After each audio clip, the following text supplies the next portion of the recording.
Welcome back to the Moxie Movement, where we are being the glorious exceptions. In my first episode, I touched a little bit on the second shift and how my husband is a willing participant in our home. Some of you might not know what the second shift is. Let's dive into that. The second shift is a term coined by Ali Hochschild for her book published, get this, in 1989. The term the second shift just describes the labour that we perform at home in addition to the paid work when we're at work. And it really portrays the double burden that we are still experiencing as businesswomen in our homes. I just want to highlight that again. She published this book in 1989 talking about the second shift. And in 2023, the statistics still tell us that 70% of that labour is done by women. 70%. And evidenced in my work, we see that all the time.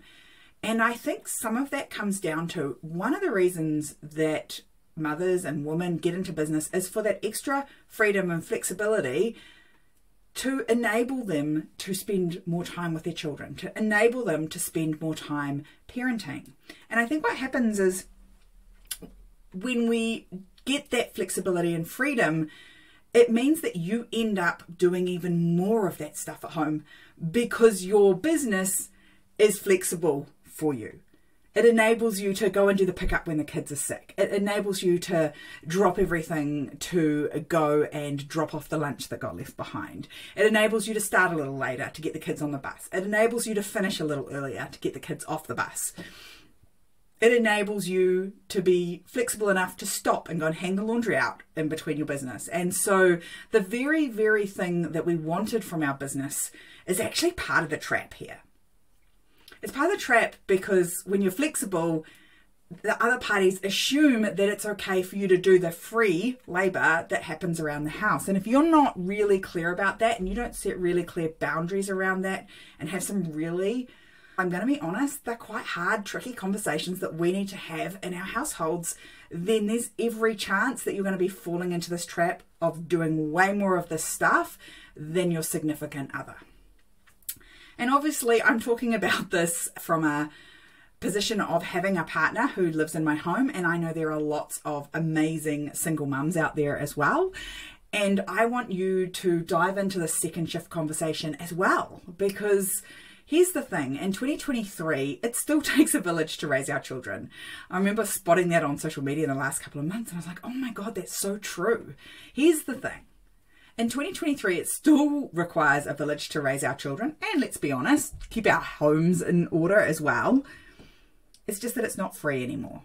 We want to trade out some of the money that we're earning from our businesses and pay some people to help us out around the home.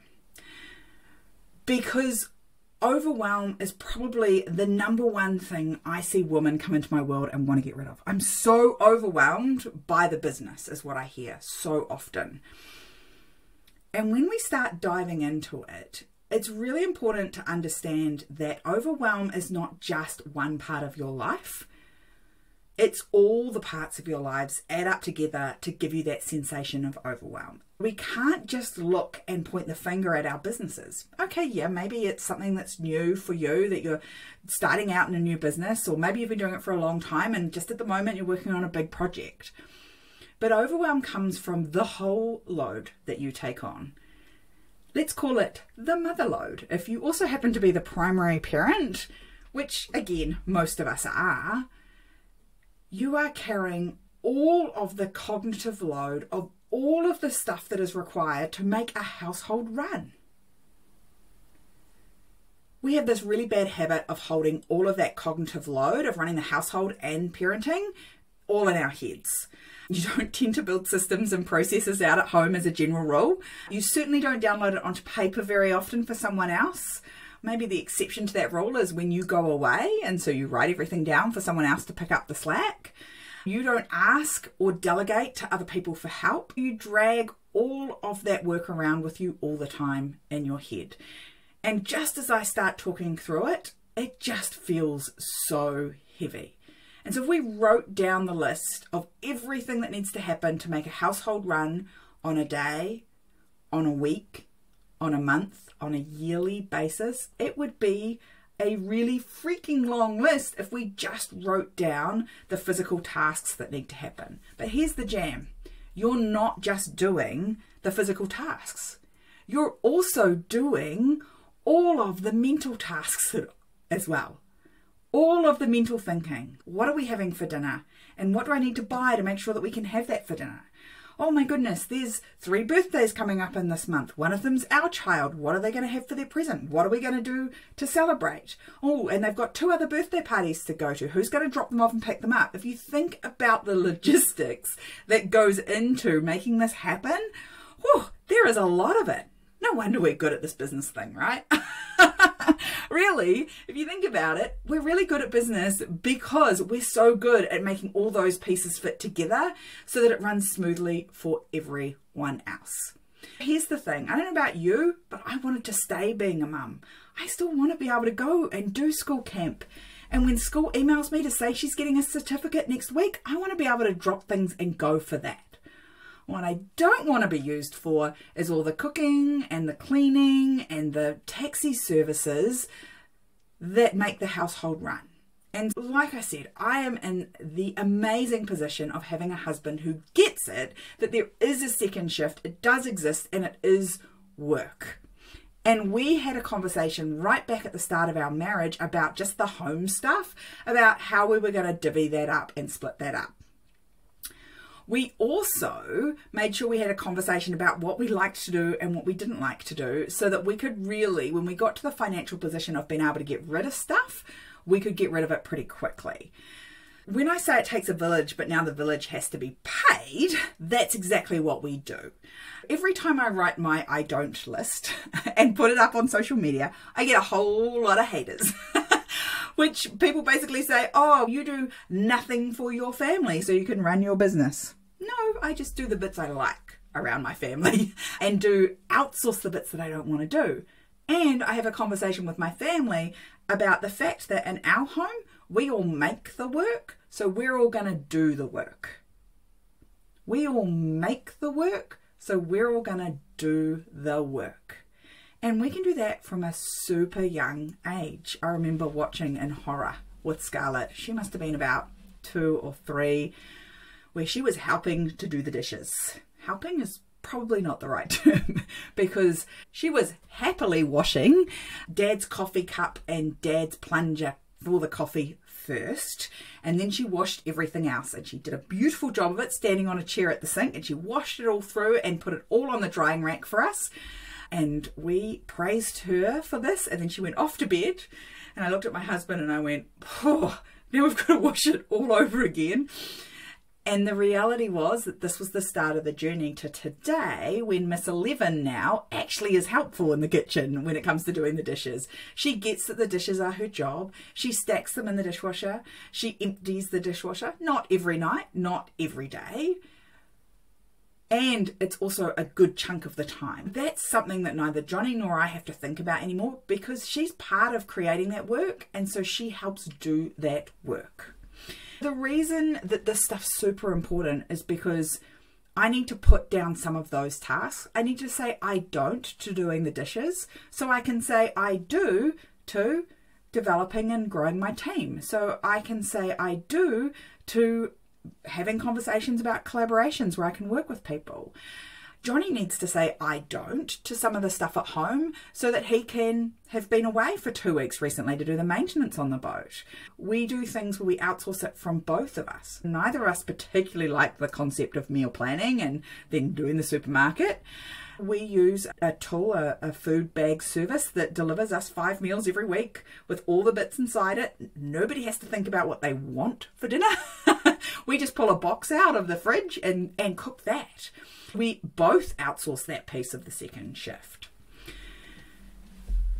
You can see really quickly that in order for you to find your business a pleasurable experience where you can thrive as a business owner, we have to look at the whole picture. We can't just look at the fact that you're a small business owner. We have to look at the fact that you're a mum and a wife too, and we have to figure out how can we make all those pieces fit together.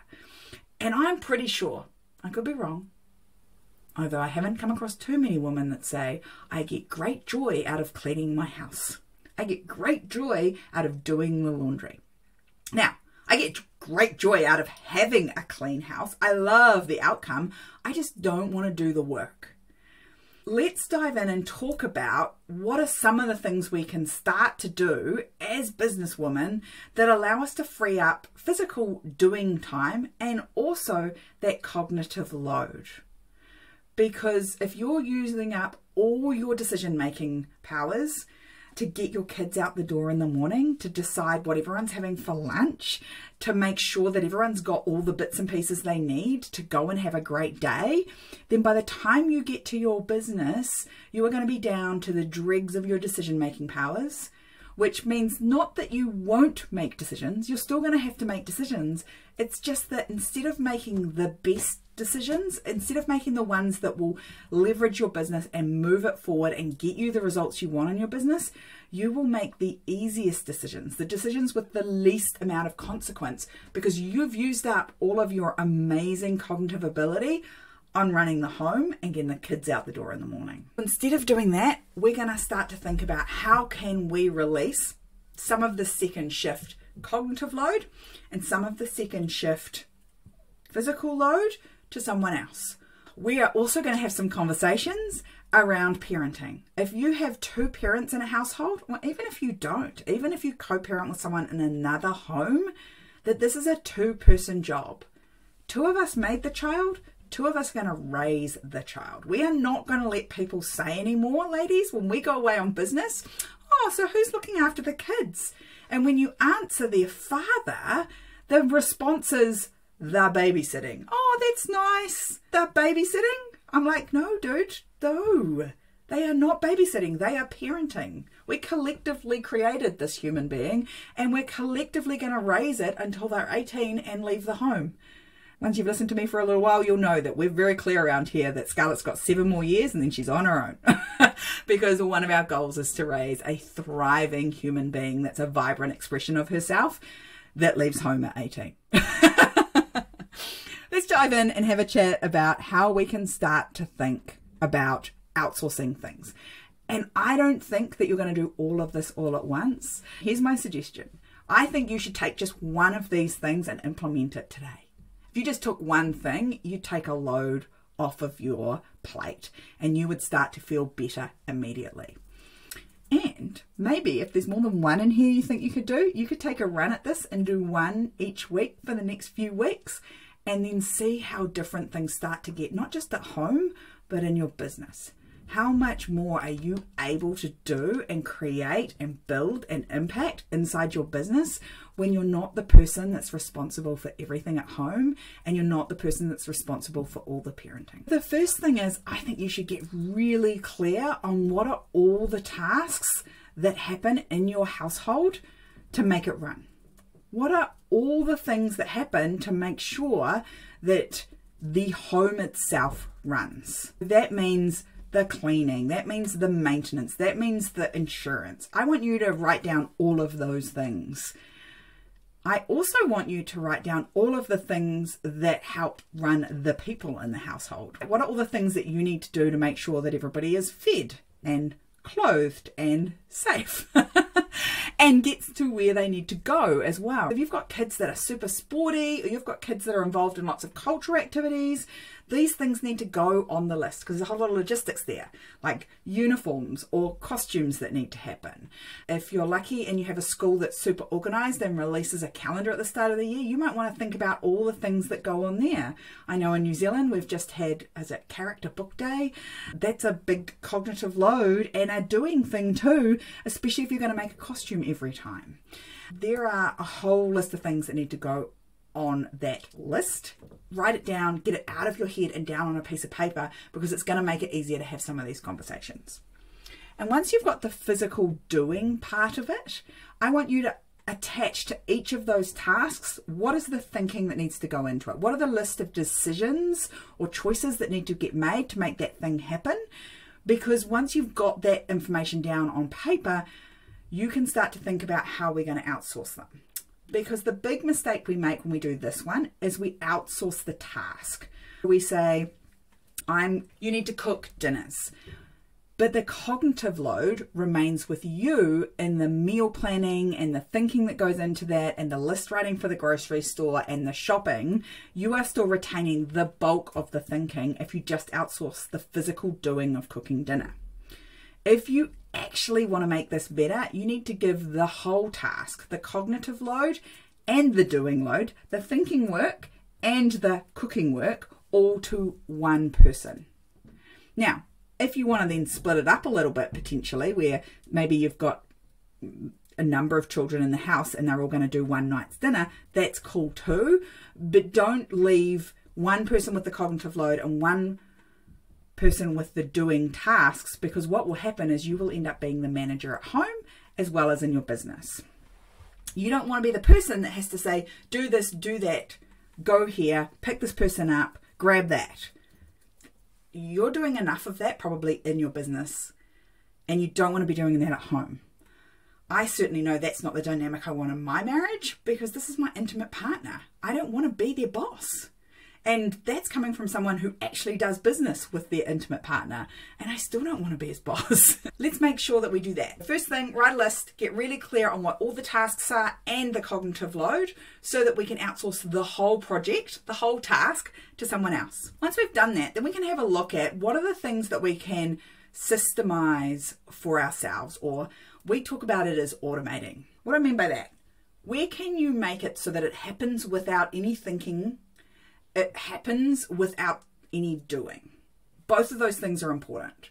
The example of the meal services is an example of outsourcing the thinking as much as possible. That's outsourcing the choice of what we eat. That's outsourcing the choice of what shopping needs to be done, and it just all shows up. If you think about that, all of those decisions that you're going to make, you don't have to make them anymore. You can have back all of that decision power. That's one thing you could do that's automation or a system in your household. Is there some other way of making sure that you grab your food? And if you're sitting there going, Sarah, we're in a cost of living crisis, that's way too expensive. I hear you. What about sitting down collectively and coming up with a month's worth of meal plans and just rotate the same food every month? And then that means that you can just have an automatic shopping list. The thinking's been done once and then it's been systemized. Don't go to the grocery store. Don't go to the grocery store. If you're a businesswoman that owns her own business and you're still going to the grocery store, you need to stop this thing. It's called online shopping. If you live in an area where they'll deliver to you, make sure that happens, that it gets delivered to you. Yes, I know some of them charge us for that delivery. Your time is way more valuable than the $9 they're going to charge for the delivery. How do I know that? Because I know that you pay yourself at least minimum wage. Please pay yourself at least minimum wage. $9 is half of that in New Zealand. And in Australia, I bet you it's cheaper again. And in the States, I bet you it's cheaper again. That's one example of how you can systemize and automate. And when you go and look, there's all sorts of cool businesses out there that are systemizing this stuff for you. My clients based down in our biggest city in Auckland, they have a laundry subscription service where you can decide whether you want them just washed and dried and folded, or you want things ironed, and you pay per kilo and they come and pick it up. They pick up 10 kilos every week, go away, wash and dry it and bring it back. They pick it up from your back door and they drop it back to your back door. How good does that sound? That is so much of the thinking, like when am I going to find time to go and do the cleaning? But it also takes the task off your plate. Think about where you can systemize and automate some things. The other thing I want you to work out is what are the tasks you want to do? What are the tasks that serve you or light you up? I don't think that anyone looks at how their household runs and thinks, I want to do none of it. We just don't want to do some of it. Go through those tasks and figure out what are the things you'd like to do. Some of you are going, oh, but Sarah, I love to cook. I like the concept of meal planning and then cooking great meals for everyone. Awesome. Then you should do that. Figure out what you love to do. Maybe you love driving the kids to school. You love the conversations you have on the way to school. Then do that. That's totally okay. But what you shouldn't be doing is all the things that someone else has told you should do, because that makes you a great wife and a great mum. If someone has told you you should do it, it's one of those things that you want to very quickly get off your plate. You're doing it out of shame and guilt. You're not doing it because it lights you up. And then you want to keep doing this over and over again. What can I stop doing completely? Because some of us are doing things around our house that we don't need to do at all because someone told us we should. I'm looking at you, those people that iron your sheets before you put them on the bed. Yeah, you don't have to do that. That's not a rule. And stop doing them. Delete them from your day. Look at all the things you can systemize and automate. That comes off of the thinking load and probably some of the doing. And then look at the things you can delegate. If you've got little humans in your household, and if you're a mum, you probably do, there is so much they can help out with. And yet we don't ask them to do it. Because what? As a mother, we should do it all? Yeah, that's a crappy line, and we're not going to follow it around here. If you're trying to raise a thriving human being that's going to go out into the world and live on their own, they need to know how to cook and how to clean and how to function on their own. Otherwise, they're going to be that shitty flatmate that nobody wants to flat with. They're going to be that roommate that no one wants to share a house with. You all know you had one when you were younger. I certainly had a few. In the end, we got a cleaner in one flat because it was so bad. So you want to outsource this stuff. We still get people applying for jobs on our overnight cruise boat who have 25 and they've never cleaned a toilet. Whoever was the mother of this human being and father did this kid a disservice. They learnt because they came and worked for us. We taught them how to clean a toilet.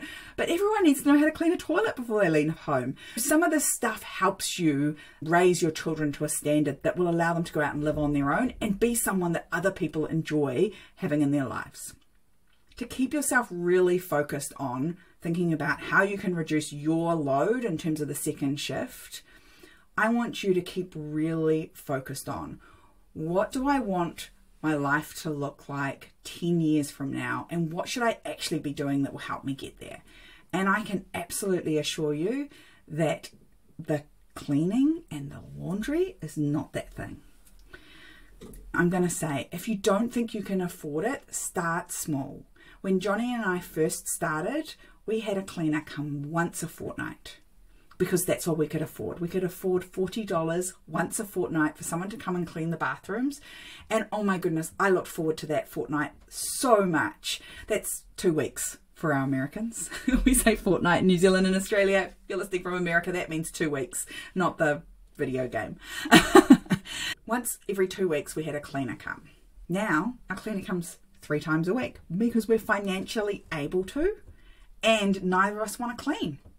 So we want to outsource as much as we can. Start where you're at. If all it is you can take 1 load of washing to the laundromat once a week, start there. Anything that takes the pressure off.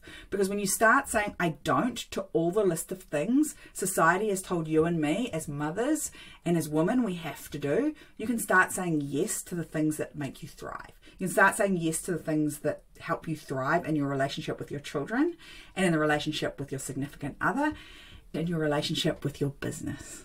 Because I'm pretty sure you do your business because it lights you up. So let's give you some brain space and some time space to make that happen.